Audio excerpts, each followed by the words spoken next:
सांस लेने की ही कला हमारे सफल जीवन को प्रदर्शित करती है। यह श्वसन में 80% 85% लोग सिर्फ जीवन के लिए हृदय तक लेते हैं, जिनको heart attack, kidney, liver, ulcer, cancer जैसे खतरनाक बीमारियां आती हैं और अधेड़ उम्र में ही हम इस शरीर से अलविदा हो जाते हैं। फिर हम दवाइयां खाते हैं। यदि बचपन से सांस लेने का तरीका सीख लें तो जीवन में कोई बीमारियां आपको छू नहीं सकती, तनाव नहीं आ सकता, संसारिक कार्य बहुत अच्छे से करेंगे। जब हम कार्य अच्छे से करेंगे, मन चित्त अच्छा रहेगा, विकार हमारे अंदर प्रवेश नहीं करेगा, तो हमें निश्चित सफलता प्राप्त होगी। सफलता प्राप्त के पीछे भी इस श्वसन क्रिया का अंग है, महत्वपूर्ण विषय है। उसमें भी तरह तरह की ऊर्जा है, तरह तरह की शक्तियाँ हैं।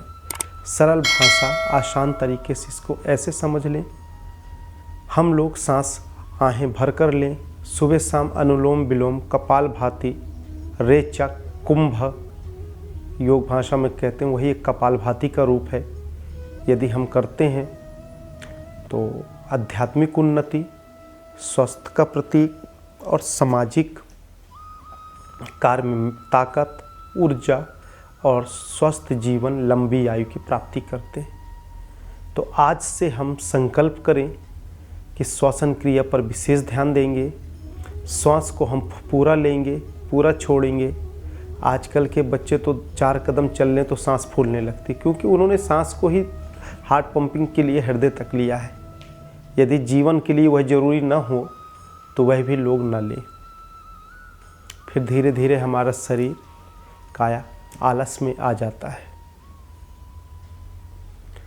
इसीलिए ऐसे लोग जब सांस लेते हैं लंबी, कुंभक रेचक करते हैं, कपालभाति, भस्त्रिका, अनुलोम विलोम करते हैं, पसीना आ जाता है, अंदर के सेल और खून संचार, रक्तचाप इतना तेज होता है कि बड़ा आनंद, बड़ा सुकून, शांति का अनुभव होता है और ध्यान अपने आप लग जाता है। आनंद का नाम ही ध्यान है। आनंद ऊर्जा को ही ध्यान के रूप में अनुभव किया जा सकता है, देखा जा सकता है इस संसारिक शरीर के माध्यम से। अब हम संसार में बाहरी वायु को तो लेते हैं और छोड़ते हैं। हम जब पदार्थ को ग्रहण करते हैं, जल को, तो हम कहते हैं हमको जल स्वच्छ देना, जल साफ देना। जल में यदि कोई कचरा है तो उस कचरे को हम निकाल कर पीते हैं ना सभी लोग। अरे यह जल अच्छा नहीं है, आरओ लगवा लो, टीडीएस कितना है वो देखो। प्रकृति के तत्व को मार देते हैं हम जीभ के स्वाद के लिए। है शहरों में तो प्रदूषण है जल, पर जहाँ नेचर है वहाँ का जल जो जड़ी बूटियों, चट्टानों से, कई चीज़ों से गुजर के जाता, तो वह तो अपने आप में खुद औषधि और ऊर्जावान है। उस जगह पर हमें आरओ की क्या आवश्यकता है। आरओ जितना हमें फ़ायदा करता है उससे कहीं ना कहीं नुकसानदेह भी है। रोगियों के लिए फ़ायदा है तो नेचर वाला जल उससे भी फ़ायदामंद है। एक फैशन बना लिए हैं। शहरों में ज़रूर गंदगियां हैं, करते हैं, तो हमें और कम टीडीएस का पानी चाहिए, और कम टीडीएस का चाहिए, मीठा होना चाहिए। अरे हम उसके सारे तत्व को तो ख़त्म कर दिए इस जीव के स्वाद के लिए, तो वह ऊर्जावान जल तो रहेगा नहीं रहेगा तो आपके अंदर रोग उत्पन्न होगा। फिर भी हम जल की गणना को सुंदर बनाकर, स्वच्छ बनाकर, शरीर के लिए लाभप्रद बनाकर हम उसे पीते हैं, क्योंकि हमें वह जल की गुण और विशेषता हम दृष्टि में देख लेते हैं। भोजन में कचरा मिल जाए, कंकड़ मिल जाए, स्वच्छ मिल जाए, तो हम स्वच्छ से स्वच्छ, साफ से साफ खाने की कोशिश करते हैं, क्योंकि उसे हम देख सकते हैं। पर वायु जिससे प्राण और जीवन निर्भर है, उसको हम श्वसन क्रिया के माध्यम से अंदर लेते हैं, सांस के माध्यम से, प्राणिक वायु के माध्यम से, और छोड़ते हैं। उसको हम फिल्टर कैसे करें,